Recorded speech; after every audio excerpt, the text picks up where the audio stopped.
We're interviewing here Kevin Yeager. He's part of the performance for Woman in Black that we're holding at Central Lakes College this September of 2023. Kevin, why Woman in Black? It's a no-brainer for me personally. I've done this show before. Just absolutely fell in love with the script, the production itself, and then also having the opportunity to work with this creative team, this leadership team. Is just it's a no-brainer. You just don't say no to opportunities like this. I love the play, love the show, and so just had to make it happen. Well, so tagging off that, what is it that makes this show unique for you? Well, I've been fortunate enough to not only be a participant in the show, this will be my second time now, second production, but I've also seen the show done in other venues, and I can honestly say that the production just feels different than most any other play that I've ever seen, and I think that really has to do with a lot of the visual aspects, a lot of the sound, and the entire tapestry of acting, lighting, sound, and then great writing, all just kind of woven together into this really unique recipe that I've just never really experienced in other theater productions. So it's been described as highly immersive, and I think that's a very fair appraisal of this show. So it's just super unique. Love it.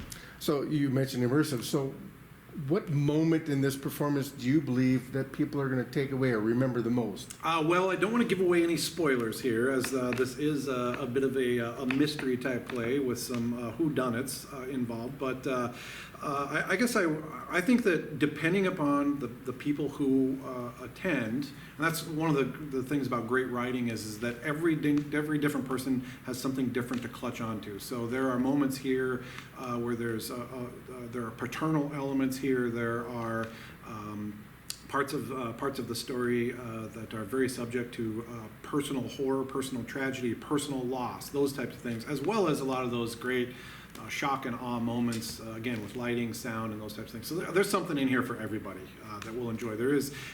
It's not just a kitschy Halloween horror, scary boo around the corner story. There's actually a really well-crafted storyline underneath all of this, and there's some really nice moments throughout this entire play. So I think there's something for everyone. Wonderful.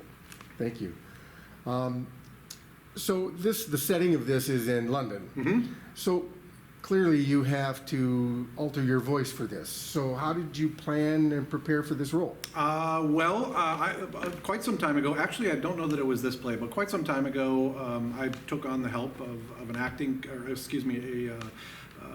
a voice coach and somebody who helps with different dialects and that. So I've been fortunate enough to just kind of been working with that person over a few years to kind of streamline the dialect, the accent into something that's relatively believable. I think the main driver, or the main takeaway from dialect or accent coaching is that you don't necessarily have to be dead spot on with any particular accent. It just has to be consistent. And I think that's probably the biggest challenge, is you get into those moments and you just kind of lose grasp of the accent. But I've done a lot of British accents, British plays over the years. So it comes at this point, it's coming pretty natural to me, and I just try to hold on to it and make it as convincing as possible. So. Wonderful. Thank you for that. Share with us relationships or interactions with others, the cast, crew of this performance. You have interactions on stage and off stage, and anyone who's been a participant in a theater production knows that there's you have both, right? So the interactions on stage, I will say that I've done this show now second time with Patrick. He's fantastic to act with. He's one of those actors that is quite malleable, and I really enjoy acting with people who will allow me to just explore, especially in the early stages of rehearsal, just bounce all over, off the walls, try different things. Some of it works, some doesn't, some of it doesn't, but we both just kind of play off of each other until we eventually nestle into a place where we both feel like we're about right, and then we just continue to just kind of nurture that along into a better and better performance. And then of course you have all of the offstage relationships that go on. Again, great team here. I've been super happy with the entire rehearsal process, the leadership team, and the great conversations that happen about the play and other things when we're not up here on the stage. Wonderful.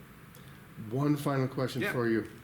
Do you believe in ghosts? I do not believe in ghosts, so take that take that as for whatever it means to you. But I personally do not believe in ghosts. I think that there may be a lot of things about this world that we do not understand, but I'm not convinced that those are to be explained by someone who has left us and continues to hang around. So that's just my personal opinion.